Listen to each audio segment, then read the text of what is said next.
রসুল্লাহ সাল্লাল্লাহু আলাইহি ওয়াসাল্লামের শাফাআত আল্লাহ রসুল সাল্লাল্লাহু আলাইহি ওয়াসাল্লামকে সাহাবায়ে কেরাম রাদিয়াল্লাহু আনহুম প্রশ্ন করলেন, ইয়া রাসূলুল্লাহ, আপনি কি আপনার নেককার উম্মত যারা আছে তাদের জন্য সুপারিশ করবেন আর গুনাহগার উম্মতের জন্য আপনি সুপারিশ ছেড়ে দিবেন? রাসূলুল্লাহ সাল্লাল্লাহু আলাইহি ওয়াসাল্লাম বলেন, না, বরঞ্চ আমি আমার গুনাহগার উম্মত যারা আছে, যারা কবিরা গুনায় লিপ্ত হয়েছিল, তাদের জন্য আমি রসুল সুপারিশ করব। সুবহানাল্লাহ। যারা নেকির কাজ করেছে, নেকি দিয়ে তো আল্লাহর রহমত দিয়ে তো তারা পার হয়েই যাবে, তাদের কথা রসুল বলেন নাই, বরং রাসূলুল্লাহ সাল্লাল্লাহু আলাইহি ওয়াসাল্লাম বলেছেন, আমার উম্মতের মধ্যে যারা কবিরা গুনায় লিপ্ত, যারা গুনাহগার, তাদের জন্য আমি রসুল কিয়ামতের ময়দানে সুপারিশ করব। আল্লাহ রসুল সাল্লাল্লাহু আলাইহি ওয়াসাল্লাম বলেন, আল্লাহ তাআলা আমাকে দুইটা বিষয় আমার সামনে উপস্থাপন করেছেন, দুইটা বিষয়ের মধ্যে যেই কোনো একটা বিষয় আমাকে গ্রহণ করতে বলেছেন। আল্লাহ রাব্বুল আলামিন যেই দুইটা বিষয় উপস্থাপন করেছেন, এক নাম্বার রসুলকে প্রস্তাব দেন, ও রসুল, আপনাকে আমি প্রস্তাব দিচ্ছি, আপনার সমস্ত উম্মত যারা আছে, যত উম্মত আপনার হবে, অর্ধেক উম্মতকে আমি জান্নাতে দিয়ে দিব। এটা এক নাম্বার প্রস্তাব। দ্বিতীয় নাম্বার প্রস্তাব, ও রসুল, আপনি শুনে নেন, আপনার জন্য আমার পক্ষ থেকে দ্বিতীয় নাম্বার প্রস্তাব হলো, পুরা অর্ধেককে আমি জান্নাতে দিব না, অর্ধেককে জান্নাতে না দিয়ে আপনাকে আমি সুপারিশ করার ক্ষমতা দিব। আপনি সুপারিশ করে করে আপনার উম্মতদেরকে জান্নাতে নিয়ে যাবেন। আপনি একদিকে সুপারিশ করবেন, আবার আপনার সুপারিশ আমি কবুল করব। সুপারিশ করে আপনি আপনার উম্মতকে জান্নাতে নিয়ে যাবেন। রাসূলুল্লাহ সাল্লাল্লাহু আলাইহি ওয়াসাল্লাম বললেন, প্রথম নম্বর যে প্রস্তাব, অর্ধেক উম্মতকে জান্নাতে দিয়ে দেওয়া, আমি এই প্রস্তাবকে গ্রহণ করলাম না, ছেড়ে দিলাম। দ্বিতীয় নাম্বার যে প্রস্তাব, সুপারিশ করে করে আমার উম্মতকে জান্নাতে নিয়ে যাওয়া, আমি দ্বিতীয় নাম্বার প্রস্তাব গ্রহণ করলাম। সুবহানাল্লাহ। প্রথম নাম্বার প্রস্তাব মানলে অর্ধেক উম্মত জান্নাতি হয়ে যেত, আর গুনাহগার অর্ধেক উম্মত জাহান্নামী হয়ে যেত। এই গুনাহগারদের জন্য সুপারিশ করার কোনো সুযোগ ছিল না। আর রাসূলুল্লাহ সাল্লাল্লাহু আলাইহি ওয়াসাল্লাম কি করলেন? বললেন যে না, অর্ধেক টর্ধেক বুঝি না, আমি নবী সুপারিশ করব, ওই সুপারিশ আপনি কবুল করে জান্নাতে দিয়ে দিবেন। সুবহানাল্লাহ। আল্লাহ কাল কিয়ামতের ময়দানে নবীর শাফাআত আমাদের সবাইকে নসিব করে দিও। জোরে বলেন না আমিন। মুফাসসিরিনে কেরামরা লেখেন, যেই ব্যক্তির মধ্যে দুইটা গুণ থাকবে, ওই ব্যক্তি কিয়ামতের ময়দানে রসুলের সুপারিশ পেয়ে যাবে। কয়টা গুণ? দুইটা গুণ।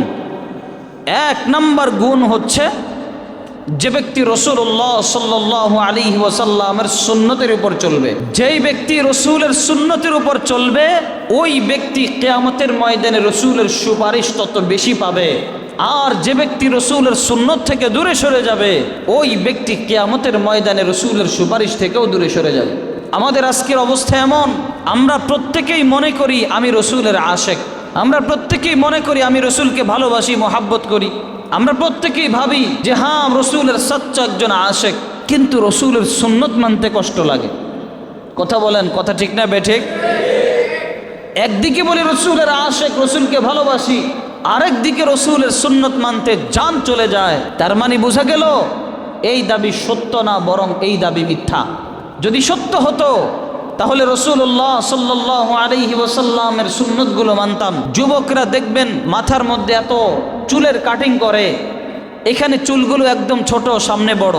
এই চুলের কাটিংগুলো যে নিজেরা করেছে বিষয়টা তা না, সে তার পছন্দের কোনো নায়ককে দেখেছে এভাবে চুল কাটে, এখন সেও চিন্তা করলো এই নায়ক যেভাবে চুল কেটেছে আমিও সেভাবে চুল কাটবো।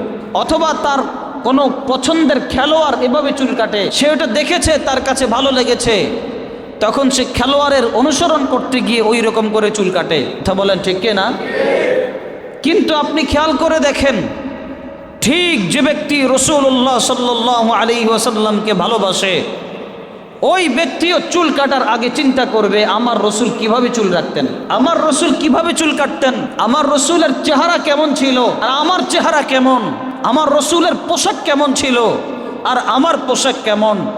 ঠিক যেমনি ভাবে দুনিয়ার মানুষ যদি কাউকে ভালোবাসে, পছন্দ করে, সে যেমনি ভাবে চলে, সে যেমনি ভাবে কাটিং দেয়, সেও তার অনুসরণ করে ওইভাবেই কাটিং দেয়।